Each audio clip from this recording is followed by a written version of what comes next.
तिन्ही परंपरांचं भान पाहिजे. आधुनिक पश्चिम समजली पाहिजे, किमान वैदिक परंपरा इकडची माहीत पाहिजे, किमान अवैदिक परंपरा माहीत पाहिजे, किमान. तरच आपण या भूमीवर काही गंभीरपणे बोलू शकतो. म्हणजे उदाहरणार्थ न्यायमूर्ती रानड्यांचाच विचार करायचा झाला, स्थूलमानाने उदारमतवादी चौकटीत आपण रानड्याला बसवतो. तर रानडे हे फक्त पश्चिमी उदारमतवाद सांगत होते. उदारमतवादाचा कोणता वारसा ते घेत होते, कोणता वगळत होते, ते काही फक्त जोसेफ बटलरचा थिइझम सांगत होते.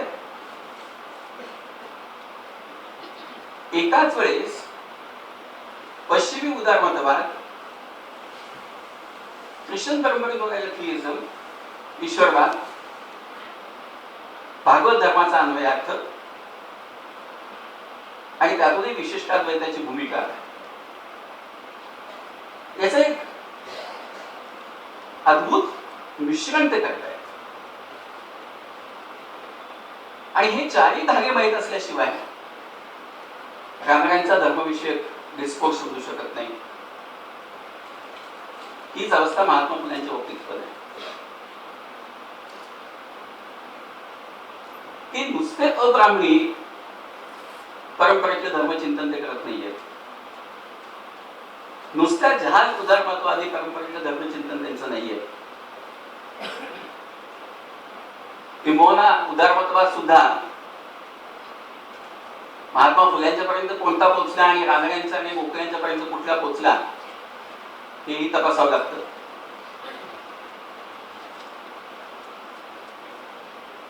थॉमस पेनचा जहाज उदारमतवाद हा महात्मा फुल्यांपर्यंत पोहोचतो आणि बिल बर्ट यांचा उदारमतवाद रानड्यांपर्यंत पोहोचतो. आणि हा बर्ट सुद्धा फ्रेंच राज्यक्रांतीनंतरचा बर्ट म्हणजे कॉन्झर्वेटिव्ह बर्ट भारतात आलेला आहे. आरंभीचा जो बर्ट आहे उदारमतवादी, तोही भारतात पोहोचलेला नाहीये. हे जेव्हा कळतं तेव्हा रानड्यांचा उदारमतवाद नेमस्त का होतो, पण तो नेमस्त असला तरी तो कॉन्झर्वेटिझम होत नाही, ही गणित समजायला. आणि ह्या चर्चेत गेल्याशिवाय रानडे फुले समजत नाही. आणि म्हणून थिइझम रानडे सांगतायत, महात्मा फुले डिइझम सांगतायत. निर्मिकवाद शब्द तिने वापरला. यातले जे वेगवेगळे पदर आहेत ना, हे पदर समजून घ्यावे लागतील. कारण निर्मिकवादामध्ये असलेली ईश्वराची कल्पना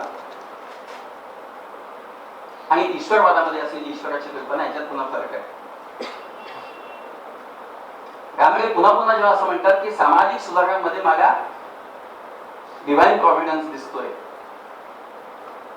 ईश्वराचा हात फिरताना दिसतोय,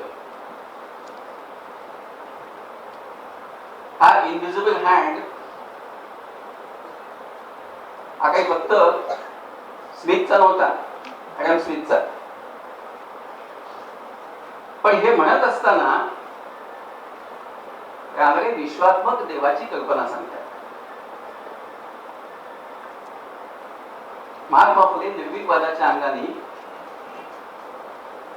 विश्वातीत शक्तीची कल्पना सांगतात आणि म्हणून त्यांचा फरक पडतो. तो फरक असा आहे की विश्वाची निर्मिती मेकर किंवा निर्मिकाने केली आणि मग त्यातून तो अलिप्त झालेला आहे. आणि मग या पृथ्वीची जबाबदारी, या समाजाची जबाबदारी, माणसांची जबाबदारी ही त्या निर्मिकानं माणसावर सोपवली. आणि म्हणून इथं जर काही अमंगल होत असेल, अशुभ होत असेल, इथे जे शोषण अन्याय होत असतील तर त्याच्या मागे माणसं जबाबदार आहेत. पण आता ईश्वराने सांगितलं की आता माझा संबंध नाही, हे निर्माण केल्याने हे तुमच्याकडे सोपवलं. ही जी परलोकाची नाळ तोडणं असतं त्यातून तो जहाल उदारमतवादी. आणि म्हणून फुले हे माणसाला कमिट व्हायला होत आहे. रामाने सुद्धा कमिट व्हायला लावत होते, पण त्याच्यामध्ये एक एक एक रिस्क आहे. उद्या यदा कदाचित मला जर समजा अपयश काम करत असताना मला एक पळवाट राहते की कदाचित त्याची इच्छा असेल की हे काम माझ्या हातून होऊ नये. ही पळवाट महात्मा फुले ठेवत नाही. आणि हे आपल्याला नीट समजून घ्यावं लागतं. यातून रानडे कवी श्रेष्ठ आणि फुले जास्ती श्रेष्ठ अशा तुलना ह्या अत्यंत बालिश असतात. भिन्नता कशातून येते ते संदर्भ समजले पाहिजे. आणि मग रानड्यांचा उदारमतवादाचा ठाव घेता येतो आणि महात्मा फुल्यांच्या उदारमतवादाचा ठाव घेता येतो. आणि पश्चिमी उदारमतवादी संबंध जी परंपरा आहे त्याच्यामध्ये भारतीय उदारमतवाद्यांचं काय कॉन्ट्रीब्युशन होतं ते समजायचं. हे फक्त या दोघांच्या बाबतीत मी बोलतो. 20व्या शतकामध्ये संदर्भ बदलत आहे धर्मचिंतनाचे. 19व्या शतकाचं सगळं धर्मचिंतन हे समाजाला विवेकी बनवणं, स्त्री पुरुष समता सांगणं, शिक्षणाचं आणि विद्येचं महत्व पटवून देणं, आधुनिकतेचं महत्व पटवून देणं,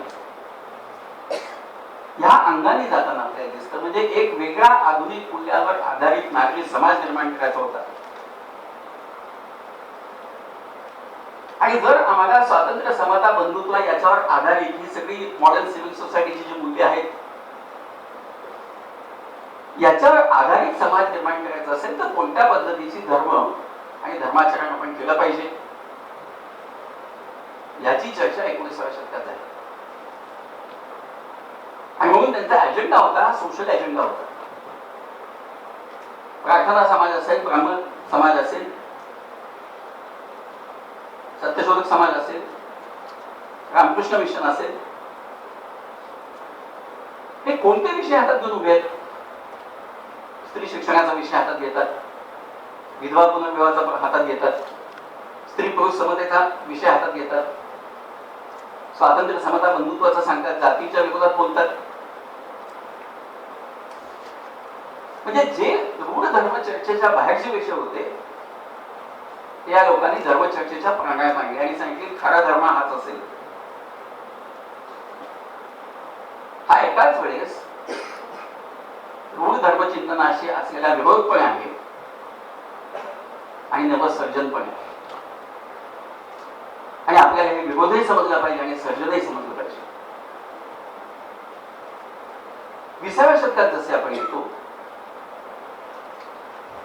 तसं तसं आधुनिक नागरी समाज निर्माण करण्याचा जो अजेंडा आहे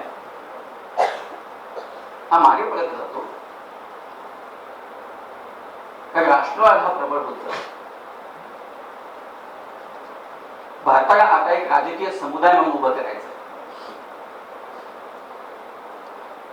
आणि म्हणून पब्लिक डिस्कोर्स मध्ये महत्वाचा संदर्भ बिंदू आपण म्हणतो हा नॅशनलिझमचा आहे. आणि मग प्रश्न आहे की या नॅशनलिझमचा आशय काय असला पाहिजे.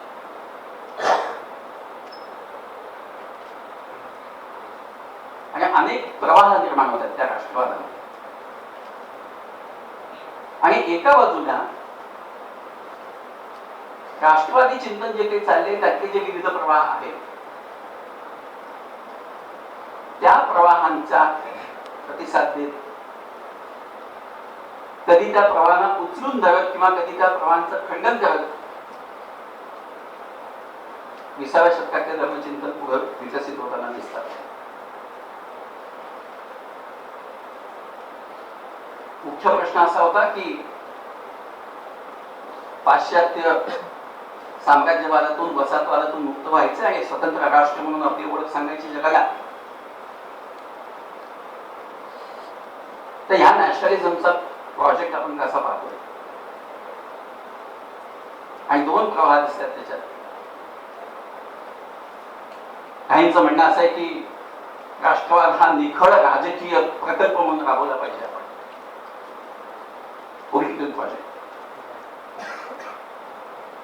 हे सबंध पश्चिमेचे मॉडेल आहे की तिथं जसं माणसं स्वतःची छोट्या छोट्या अस्मिता विसरत एका राष्ट्रीय अस्मितेत स्वतःला त्यांनी उभं केलं नेशन स्टेट म्हणून, तसं आशियाई समाजामध्ये पण व्हायला पाहिजे, भारतातही व्हायला पाहिजे. आणि म्हणून हा इसेन्शियली पॉलिटिकल प्रोजेक्ट आहे असं म्हणणारा एक राष्ट्रवाद इथे आहे. आणि ह्या पॉलिटिकल प्रोजेक्टचं महत्व ध्यानात घेऊन, रिकॉग्नाइज करून आणखी पुढे जाणारा एक नॅशनलिझम इथे उभा राहतोय. आणि ह्या मंडळींचं म्हणणं आहे की राष्ट्रवाद हा तुम्हाला फक्त पॉलिटिकल प्रोजेक्ट करायचा आहे का तो एक सिव्हिलायझेशनल एंटरप्राइज म्हणून सुद्धा आपल्याला करायचा आहे. केवळ इथे राष्ट्र नावाचे एक राजकीय एकक निर्माण करायचं आहे का एका महान वेगळ्या संस्कृतीला जन्म घालायचा आहे. आणि नॅशनलिझम हा सिव्हिलायझेशनल एंटरप्राइज किंवा प्रोजेक्ट व्हावा किंवा उद्योग व्हावा असं ज्यांना वाटत होतं त्या धर्मचिंतकांमध्ये आपल्याला एका बाजूला गांधी दिसतात, आंबेडकर दिसतात, विठ्ठलरामजी शिंदे दिसतात, विनोबा दिसतात. हे मी महत्वाचे सांगतो, आणखी यादी घेत आहे. आणि नॅशनलिझम हा फक्त पॉलिटिकल प्रोजेक्ट असावा याच्यावर ज्यांनी भर दिला त्याच्यामध्ये एका बाजूला काँग्रेसमधली हिंदुत्व प्रवण मंडळी आणि काँग्रेसच्या बाहेरची हिंदुत्ववादी हे दिसतात. आणि मग आपल्या असं लक्षात येईल की हे दोन प्रवाह नॅशनलिझमच्या संदर्भातले 20व्या शतकातल्या धर्मचिंतनावर प्रभाव टाकताना दिसत आहेत. आणि हा त्याचा राजकीय आणि सामाजिक संदर्भ पण आहे. आणि म्हणून या धर्मचिंतनाला एक राजकीय आणि सामाजिक आशय पण. आणि हाच मुद्दा आता सिरियसली 80-90च्या चर्चा डिस्कोर्सच्या संदर्भात आपण घ्यायला पाहिजे. म्हणजे जिथे विशेषतः भारत 2020 मध्ये महासत्ता बनण्याची स्वप्न जे पाहतायत ते फक्त पॉलिटिकल प्रोजेक्ट घेऊन पुढे चालले. आणि या पॉलिटिकल प्रोजेक्ट मध्ये सिव्हिलायझेशनल प्रोजेक्टचं काय होणार ही चिंता आपल्याला पडलेली आहे. आणि त्याचा प्रतिवाद करण्यासाठी आपल्याला नॅशनलिझम हा सिव्हिलायझिंग एंटरप्राइज म्हणून मांडायचा त्यांनी प्रयत्न केला. त्या मंडळींच्या तत्वचिंतनाकडे धर्मचिंतनाकडे वळायची गरज आहे. आणि ती गरज लक्षात घेतली तर ती गरज 1920च्या दशकामध्ये जे काही भारतीय राजकारणाचं रूप होतं वासादी त्यातून ती निर्माण होते. आणि स्थूलमानाचे चित्र असं दिसते की खिलाफत मुवमेंट बसते, असहकार आंदोलन संपतं आणि 20 ते 40-47 पर्यंत भारतामध्ये जमातवादी राष्ट्रवादाचं पर्व सुरू होतं. एका बाजूला जन आंदोलनामध्ये काय चाललंय, सामाजिक चळवळीमध्ये काय चाललंय याचा कानोसा घेत काँग्रेस स्वतःला कुठेतरी बदलते. जरी तिचा अभिजनवादी स्वरूप असलं तरी सुद्धा निदान ते रिस्पॉन्सिव्ह तरी आहे. आणि म्हणून तो काँग्रेस अधिकाधिक समावेशक होताना दिसते आपल्याला.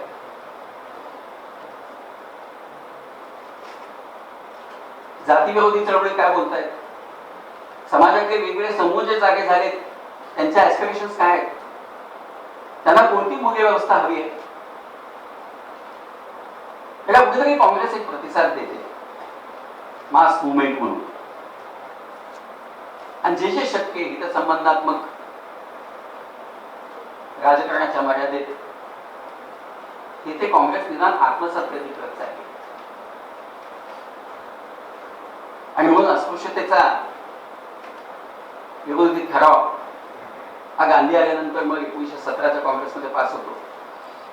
प्रश्न जरी जुना असला तरी हा रिस्पॉन्स आहे, हा विधायक आहे.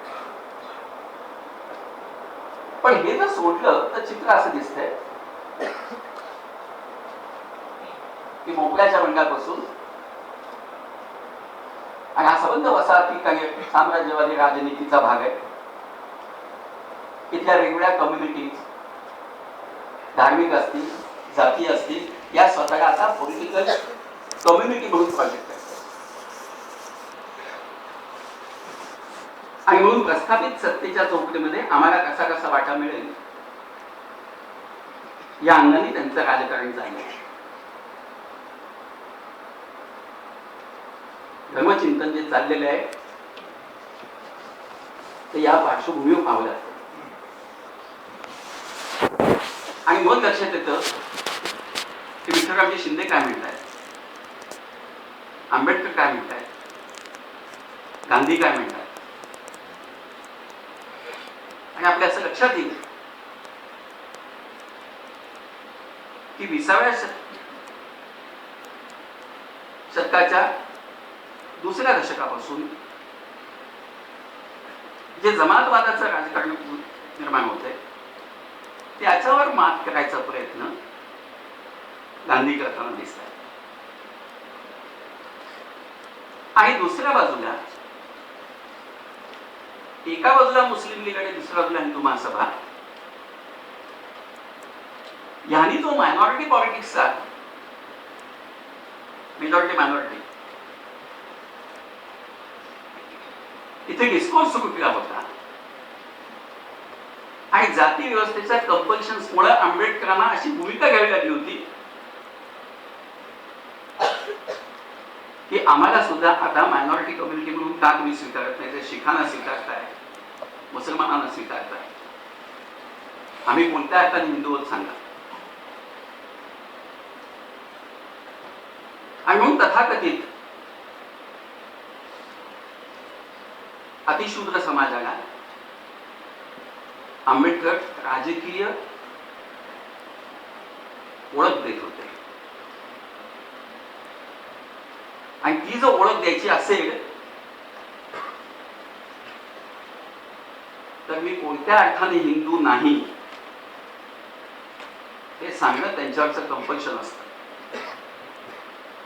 हे कंपल्शन समजून घ्यायला पाहिजे.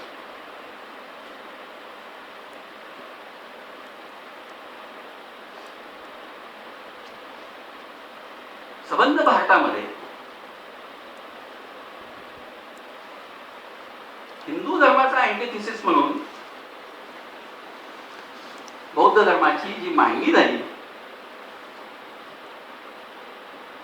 त्याची कारण ही वासातिक राजकारणात आहे. आणि म्हणून मला या दोन मुद्द्यांवर थोडस अधिक प्रकाश टाकायचा आहे. आंबेडकरांची हिंदू धर्म आणि हिंदू समाज व्यवस्थेवरची टीका आणि समीक्षा ही का महत्वाची हे समजून घ्यावं लागतं आणि ती कोणत्या टप्प्यातून झाली हे समजून घ्यावं लागतं. फिलॉसॉफी ऑफ हिंदुइझम समग्र आंबेडकर वाङ्मयामध्ये ते खंड आहे ते पहा. मुद्दा उपस्थित केला आंबेडकरांनी की हिंदुइझमचे आधारभूत घटक कोणते आहेत.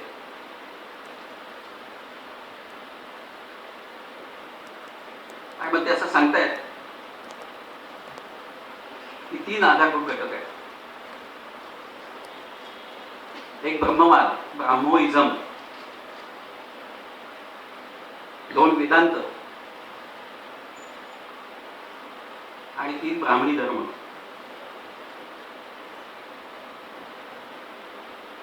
ब्राह्मोइझमचे तत्व कोणती 3 तत्व सांगतायत. ब्रह्मसत्य, आम ब्रह्मास्मि, तत्वमसि. सर्वं खलु इदं ब्रह्म, हे ब्रह्मवादाचं सत्य पाहिजे. हे सगळं जग ब्रह्माने भरलेलं आहे, म्हणून ते पवित्र आहे. आणि म्हणून प्रत्येक अस्तित्व सुद्धा पवित्र आहे. हा ब्रह्मवादाचा खरा अर्थ आहे, जो आंबेडकर ताकदीनं सांगताय. माणसाचं श्रेयस कशात आहे? आम ब्रह्मास्मी या जाणीवेपर्यंत जाणं म्हणजे सगळ्या जगाशी एकरूप होणं, विश्वाशी. हे दुसरं तत्व ब्रह्मवादाचं. आणि तत्वमसी तूही तेच आहेस. आणि मग आंबेडकरांनी प्रश्न उपस्थित केला आहे, तो खूप महत्वाचा, मार्मिक आहे. ते असं म्हणतात की हा ब्रह्मवाद जर भारतीय समाज रचनेचा आधार झाला असता तर जगातल्या सगळ्यात मोठ्या लोकशाहीचा सिद्धांत भारतानं जगाला दिला असता. पण ब्रह्मवाद हा समाज रचनेचा आधारभूत तत्व आणि घटक झाला नाही, की ज्याच्यामध्ये एकत्वाचा उद्घोष आहे, भेदाला धारा नाहीये.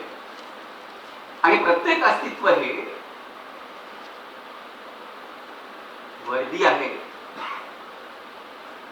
सन्माननीय आहे, अशी ज्यातून जीवनदृष्टी विकसित होते,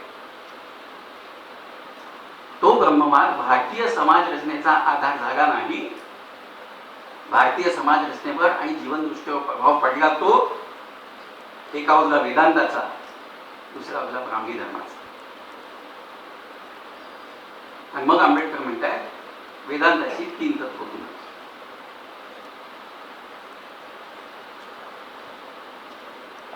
एक म्हणजे ब्रह्मसत्य जगन्मिथ्या, जग माया आहे. आणि म्हणून मग त्यात अडकायचं नाही, शक्यतो पळून जायचं. ही एक जीवनदृष्टी बनते. आणि इथं काही का होईना आम्हाला काही वाटत नाही. काही संबंध ओरिएंटेशन आहे असं आहे की आम्ही 4 दिवसाचे प्रवासी होतो, कुठे थांबायचं इथे काय नसतं. आणि म्हणून बदल करायची आवश्यकता काय? त्याच्यावर विनोबांनी फार पुढे चांगलं भाष्य केलं, त्यानंतर सांगेन. आंबेडकर असं म्हणताय की ह्या संबंध जीवनदृष्टीमुळे हे सगळं मानवी जीवन, या संस्था, आपले संबंध हे माया आभासात्मक ठरतात. आणि आपण परलोकवादी झालो. इहलोकाशी आपले संपर्कच कुठे असतात.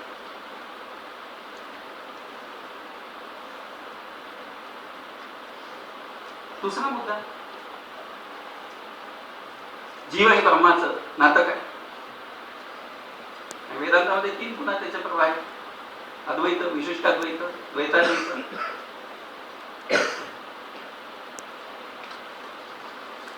आणि तिसरा भाग पुन्हा ते सांगतात की ही जर माझी जीवनदृष्टी असेल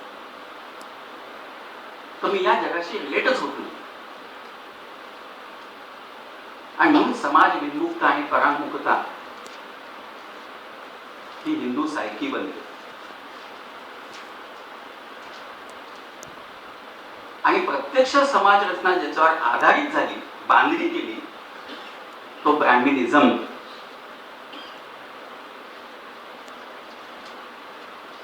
त्याची 3 तत्व. वेद अपौरुषेय आहे आणि अंतिम शब्द आहे, आणि म्हणून त्याच्या विरुद्ध बोलायचं नाही. नंबर 2, मोक्ष हा यज्ञ कर्मातूनच मिळतो, म्हणून कर्मकांड. आणि यज्ञानं लेजिटिमेट केलेला व्हायलन्स, आणि नंबर 3 वर्ण जाती व्यवस्था ही दैवी.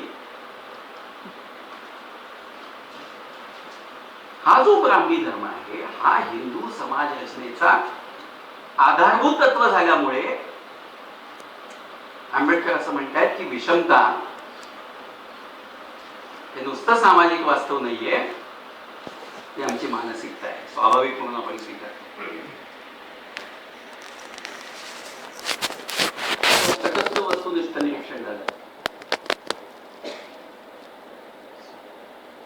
पुढचा टप्पा आणखी गंभीर आहे, महत्वाचा आहे की हा हिंदू धर्म आम्हाला कोणत्या अर्थाने हिंदू म्हणून स्वीकारतो सांगा. आम्ही तर त्याच्या बाहेर होतो वर्णव्यवस्थेच्या, आणि म्हणून मग हा अँटीथिसिस उभा करावा लागतो की हिंदू म्हणून मी जन्मलो पण हिंदू म्हणून मरणार नाही. आणि त्याशिवाय त्या संघर्षाला टोक येऊ शकत नाही. या समाजातले विरोध समजून घ्यायचे असतील तर डोकं शांत ठेवावं लागतं.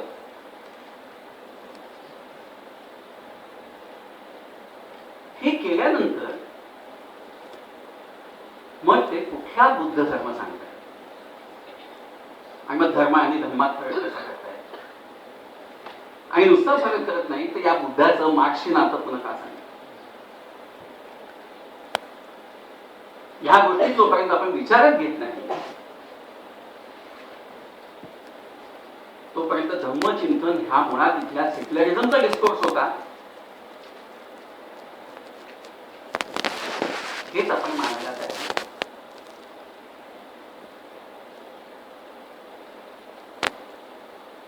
इथपर्यंत आंबेडकरांनी आपल्या आणून ठेवले. इकडे विनोबा काय करतात बघूया. अतिशय ताकदीची माणसं आहेत.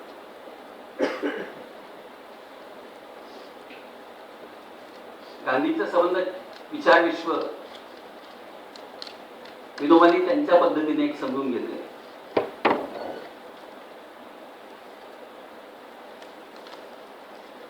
गांधी नंतरचे गांधीवादाचे भाष्यकार आहेत. त्यात विनोबांचा गांधीवाद वेगळ्या पद्धतीने विकसित होतो,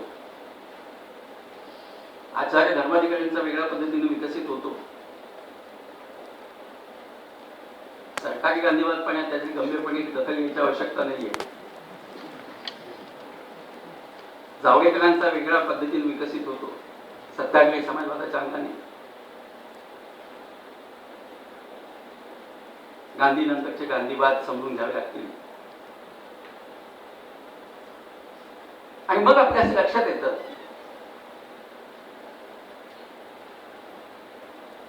की गांधींचा विचार हिंदू धर्माच्या चौकटीत,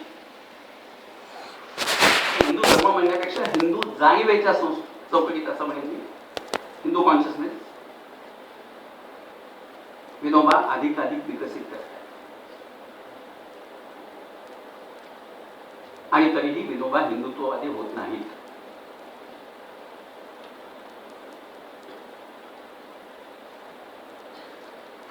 का घडतं हे? आणि मगाशी पहिल्या टप्प्यात मी जे सांगितलं होतं की एका बाजूला पूर्व आणि पश्चिम आणि दुसऱ्या बाजूला वैदिक आणि अवैदिक याचा सिंथेसिस किंवा संयोग साधायचा प्रयत्न या धर्मचिंतनातून दिसतोय.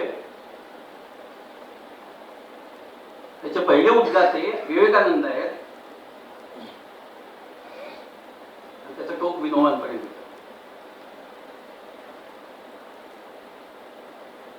या देशाला शंकराचार्यांची बुद्धी आणि बुद्धाचं अंतःकरण पाहिजे असं विवेकानंद म्हणाले. आणि विनोबा त्यांच्या अद्वैत दृष्टीतून वैदिक आणि अवैदिकला एक वेगळ्या पद्धतीनं फिरतात.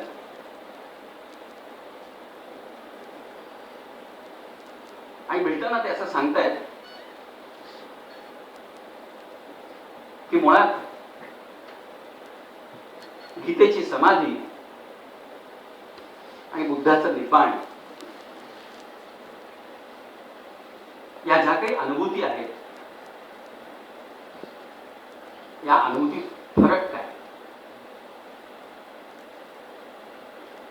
आणि खास विनोबा शैलींचं भाष्य आहे. गीतेची समाधी म्हणजे वैदिकांची भावात्मक आहे, बुद्धाचं निर्माण अभावात्मक आहे, शून्यवाद.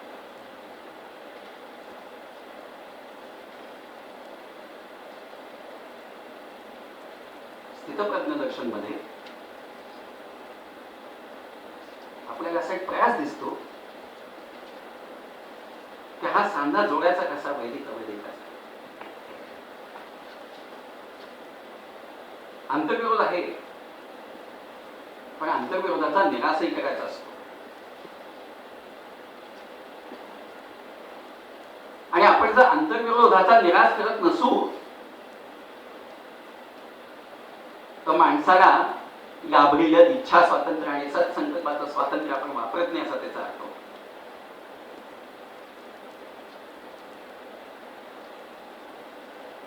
हा आंतरविरोधाचा निराश करायचा असेल तर पुढे काही जावं लागतं. आणि तो निराश तेव्हाच होऊ शकतो जेव्हा दोन्हीकडची सत्य तुम्ही मनमोकळेपणे स्वीकारता तेव्हा. त्याच्यात लवाडी केली तर तुमचा समन्वयाचा प्रयत्न हा सिंथेसिस संयोगाचा नसून तो एक्लेक्टिसिझमचा प्रयोग होतो, सबवलंकारवादाचा प्रयोग होतो. विनोबांना असा सबवलंकारवाद अपेक्षित नाही.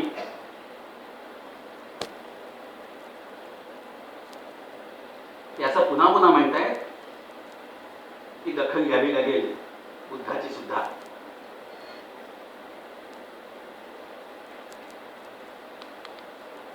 शंकराचार्यांना प्रच्छन्न बुद्ध म्हणत असतील,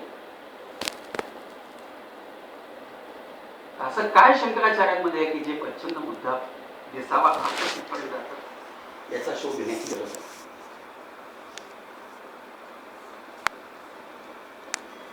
आणि हा शोध घेणं हे नवं चिंतन असतं, नवं सर्जन असतं, नवा शोध असतो.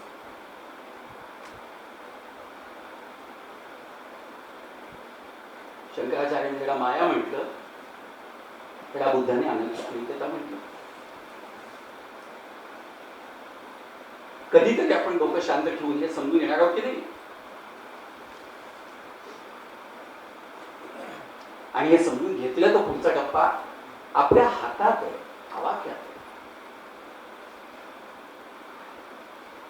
आणि त्यासाठी या धर्मचिंतनाकडे नीट वळलं पाहिजे.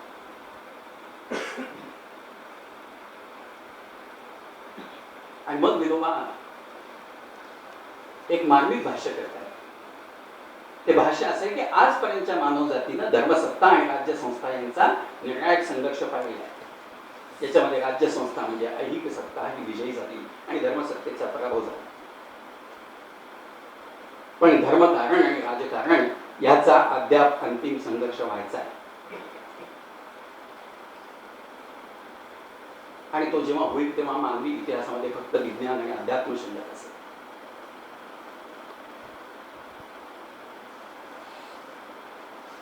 कोणती विजन दाखवतात ते लोक? धर्मनिरपेक्षतेचं कोणतं टोक गाठतात?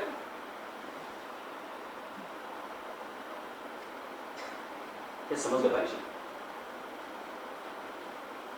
आणि मग असं लक्षात येईल आपल्या की धर्मचिंतन करत असताना मुळात धर्म संप्रदाय आणि आध्यात्मिकता हे दोन वेगळी क्षेत्र आहेत असं विनोबा सांगतात. आणि आध्यात्मिकतेचा अर्थ सुद्धा त्यांनी फार वेगळ्या पद्धतीने सांगितला. तेवढा मी तुमच्या पुढे मांडतो आणि कदाचित तिथे नाही थांबेल. आधीच विनोबांचं विधान लक्षात ठेवायचे की धर्मकारण आणि राजकारण यातला अंतिम संघर्ष व्हायचा आहे. आणि त्याची स्थूल दर्शन आज आपल्याला आपली अवतीभोवती दिसते. धर्मकारण करतात तेही राजकारण करतायत, आणि जे राजकारण करतायत तेही धर्म वापरतायत.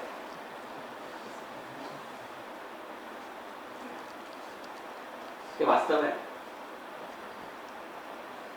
म्हणजे गवाही सगळ्यांनीच केलेली आहे, आता हे सिद्ध होत आहे.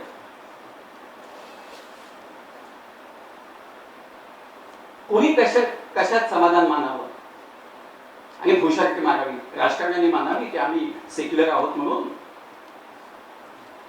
त्या धर्मवाद्यांनी मानावेत की आम्ही कसे सत्तेच्या अतीत आहोत म्हणून. दोघांनाही सत्ता पाहिजे आणि सत्तेत गुंतवायचंय.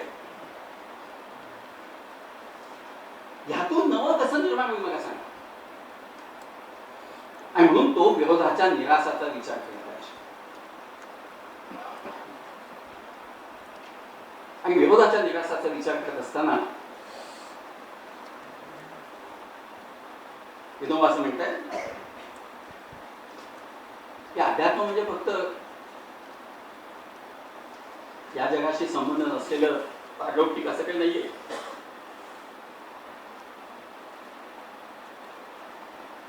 ते असं म्हणतात की अध्यात्म नावाच्या काही निष्ठा आहेत. मी 5 निष्ठा त्या सांगतात ज्या रूढ अध्यात्मापेक्षा वेगळ्या आहेत,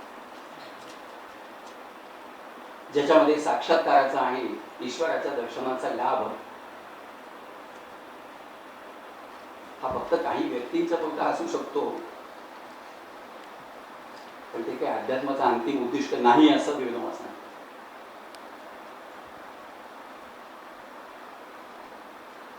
मग ईश्वर निरपेक्ष अशा या, धर्मनिरपेक्ष अशा या नव्या आध्यात्मिक निष्ठा कोणत्या आहेत? विनोबा असं म्हणताय, माणूस जसा काही आहे आणि गरज आहे त्या माणसाला निरपेक्ष नैतिक मूल्यांची गरज आहे. Absolute moral values. आणि सापेक्ष नीतीवर कधीच त्याचं समाधान झालेलं नाही. सापेक्ष नीतीचं समर्थन त्यांनी केलेलं आहे प्रसंगोपात. सापेक्ष नीती हीच खरी असते आणि निरपेक्ष ही अमूर्त अवास्तव असते असंही तो म्हणतोय. आणि तरी सापेक्ष नीतीमध्ये तो अंतिमता थांबत नाही. हे काय आहे माणसामध्ये की ज्याला निरपेक्ष मूल्यांची गरज वाटते आणि ती त्याची अध्यात्मनिष्ठा.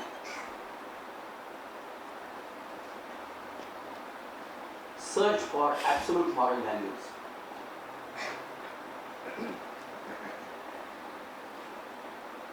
नंबर 2 ते असं म्हणतात, जीवन अखंड आहे आणि मृत्यूनं जीवन खंडित होत नाही.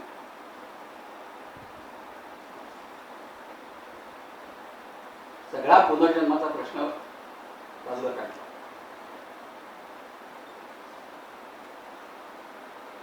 समाजामध्ये शाश्वत सत्य काय आहे तर मानवी जीवन अखंड चालू आहे. तुम्ही आहात नाही, थोडा वेळ आहात, फार वेळ आहात, मृत्यू आहे. पण मृत्यूमुळे जीवन थांबत नाही. आणि ज्याची अशी श्रद्धा निर्माण होते की जीवन सातत्यपूर्ण आहे, तोच या जीवनावर गाढ श्रद्धा ठेवू शकतो आणि या जीवनाशी स्वतःला बांधून घेऊ शकतो. पण जीवन क्षणभंगूर आहे आणि मृत्यू हाच शेवटी अंतिम सत्य आहे अशी ज्याची श्रद्धा बनते तो विनोबांच्या मध्ये आध्यात्मिक असू शकत नाही. हा दुसरा मुद्दा. तिसरा मुद्दा ते असं आध्यात्मिक श्रद्धेच्या बाबतीत सांगतायत की प्रत्येक अस्तित्वाचं एकत्व आणि पावित्र्य हे मूल्य मी जगत असेल तर मी आध्यात्मिक आहे. वनस्पती, पशु पासून ते हजारो प्रकारच्या मानवी समूह जे जे अस्तित्वात आहे ते खरं आहे, ते पवित्र आहे, हे मी स्वीकारणे आणि इथून भेदाचं उच्चाटन होतं वैयक्तिक जाणीवेच्या पातळीवर. आणि म्हणून प्रत्येक अस्तित्वाचं पावित्र्य आणि प्रत्येक अस्तित्वाची डिग्निटी, प्रतिष्ठा हे आध्यात्मिक मूल्य आहे. हे माणसाला लागतं. आणि म्हणून तर माणूस आत्मसन्मानासाठी धडपडत असतो आणि इतरांच्या हक्कासाठी सुद्धा संघर्ष करतो. आता काय पडलं माणसाला हे सगळं करायचं? आणि तो नुसताच इतरांच्या हक्कासाठी संघर्ष करत नाही. आता आपण इतकी विकसित झालो, आपण प्राण्यांच्या हक्कांची सुद्धा भाषा बोलतो. ॲनिमल राईट्स मुवमेंट काही उदाहरण निर्माण होतात काय? का ते काही फक्त फॅड आहे? फॅड म्हणून काही सगळं जगत असतील हो. पण नवं जे येतं ते सगळं फॅड नसतं, त्याचं शाश्वत मूल्य समजून घेता आलं पाहिजे आपल्याला. ते जर आपल्याला समजेल तर मग प्रत्येक अस्तित्वाचं पावित्र्य आणि प्रतिष्ठा ही समान आहे, पवित्र आहे आणि म्हणून ते मला पूजनीय आहे हे मानणं इथं मी विनम्र होत असतो. आतून ही आध्यात्मिक निष्ठा. चौथी निष्ठा जी आहे ती विश्वात व्यवस्था आहे आणि बुद्धी आहे. विश्व हे अस्ताव्यस्त पसरलेलं नाही आहे, निर्हेतुक नाही आहे. ते महात्मा फुले सांगतात की निर्मिकाला हेतू आहे हे जग निर्माण करण्यामध्ये. त्या विश्वाचे काही नियम आहेत, ते विज्ञानही सांगतात. ते नियम समजून घेणं म्हणजे विश्व समजून घेणं. आणि हे नियम बुद्धिगम्य आहेत, इंटेलिजिबल आहेत, माणसाच्या आवाजाच्या बाहेरचे नाही आहेत. हे समजणं म्हणजे आध्यात्मिक. आणि पाचवा मुद्दा सांगताय पूर्णतेच्या परफेक्शन, अनुभवाची संभावनीयता. की माणूस हा परफेक्ट होऊ शकतो ही एक शक्यता आहे, संभवनीयता आहे आणि त्याच्यावर आपली गाढ विश्वास असला पाहिजे. आणि जिथं तिथे माणसाच्या परफेक्ट होण्यासंबंधी शंका आपल्या मनात येतात तिथे तिथे आपण कॉन्झर्वेटिव्ह भूमिका घेत असतो की माणूस हा मुळातच खलनशील आणि इम्परफेक्ट आहे, त्याच्यात नाही सुधारणा होत. या भूमिका तुम्ही घेतल्यात की तुम्ही कॉन्झर्वेटिव्ह झाला, स्थितीवादी झाला. पण नाही, माणूस बदलू शकेल, बदलतो, बदलत असतो आणि पूर्णत्व त्याला प्राप्त होऊ शकतं. हे जेव्हा आपण स्वीकारतो कन्व्हिक्शन म्हणून, तेव्हा ती आध्यात्मिक गोष्ट असते. त्याच्यात कुठेही समाधी, सिद्धी, ईश्वरी कृपा, वैभव, श्रीची कृपा काहीही नाही अध्यात्मामध्ये. पण ह्या आध्यात्मिक निष्ठा एका बाजूला सांभाळल्या, जगाचं ठरवलं तर आंबेडकरांचं जे बुद्ध धम्ममय करायचं जग स्वप्न आहे ते आपोआप साकार होऊ शकतं. पण विचारांची आपल्याला इतकी उंची वाढवत नेली पाहिजे. आज आपण फक्त विचारासाठी इथे स्वतंत्र फक्त विचारांचाच आपण उहापोह करतो. हे सगळं करत असताना भांडवली राजकारण काय तुमचे खेळ करत असतं हे सांगायचे हे ठिकाण आजचा नाही, विषय तो नाही. पण उत्तर औद्योगिक भांडवलशाहीनं धर्माची सुद्धा काय व्यवस्था लावायची ठरवून टाकलेलं आहे. आणि म्हणून कुठल्या संप्रदायांना ही भांडवलशाही आधार देते हे पाहायचं तर दोन प्रवाह पटकीने सांगतो आणि थांबतो मी. एका बाजूला उत्सवी स्वरूपाचा धर्म आपण साजरा करतोय, धर्म हा सेलिब्रेशनचा भाग बनतो आणि जिथे जिथे उत्सव साजरे करत असतो तिथे आपण गांभीर्य गमावत असतो.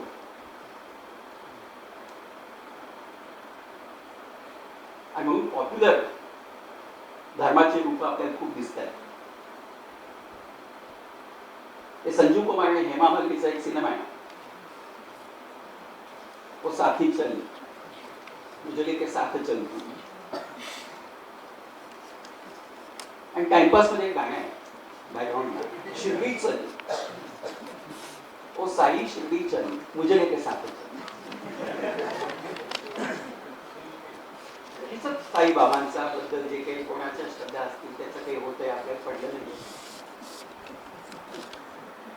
आणि मग त्या ढोल ह्याच्यावर जे माणसं उन्मादी पद्धतीनं नाचत असतात त्यांना असं वाटतं की आपण एक अराजकीय पवित्र काम करतोय धर्माचं.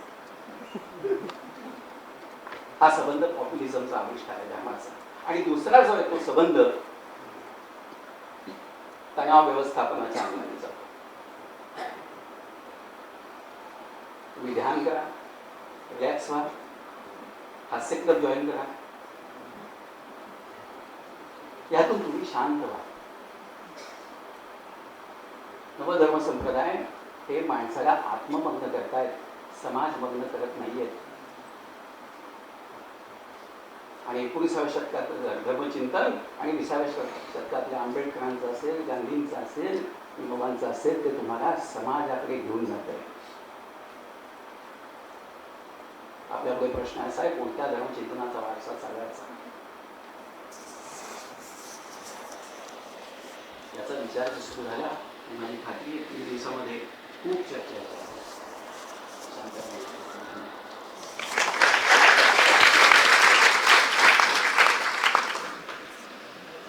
सरांचं देशभाषण ही आपल्या सर्वांसाठी एक वैचारिक मेजवानी होती आणि आपण सगळे मंत्रमुग्ध होऊन ते ऐकत होतो. त्याच्यातच आपण सरांना गाठी दिली आहे. धन्यवाद सर.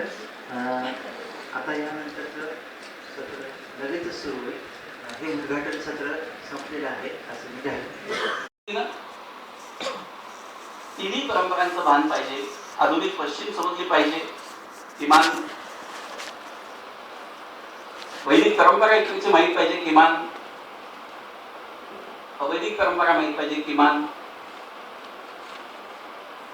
तरच आपण या भूमीवर काही गंभीरपणे बोलू शकतो. म्हणजे उदाहरणार्थ न्यायमूर्ती रानड्यांचाच विचार करायचा झाला, स्थूलमानाने उदारमतवादी चौकटीत आपण रानड्याला बसवतो. तर रानडे हे फक्त पश्चिमी उदारमतवाद सांगत होते. उदारमतवादाचा कोणता वारसा ते घेत होते, कोणता वगळत होते, ते काही फक्त जोसेफ बटलरचा थिइझम सांगत होते.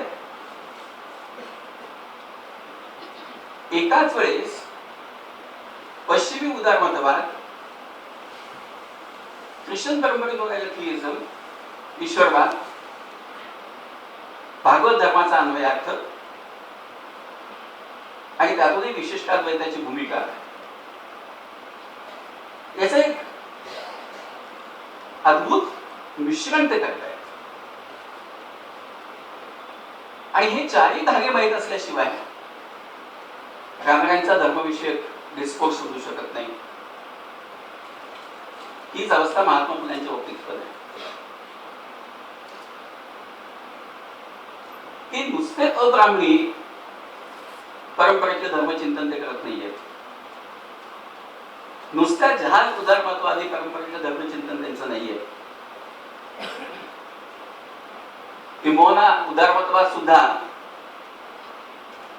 महात्मा फुल्यांच्या पर्यंत कोणता पोचला आणि रानड्यांच्या आणि गोखल्यांच्या पर्यंत कुठला पोचला हेही तपासावं लागतं.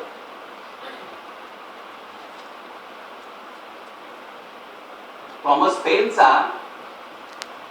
जहाल उदारमतवाद हा महात्मा फुल्यांपर्यंत पोहोचतो.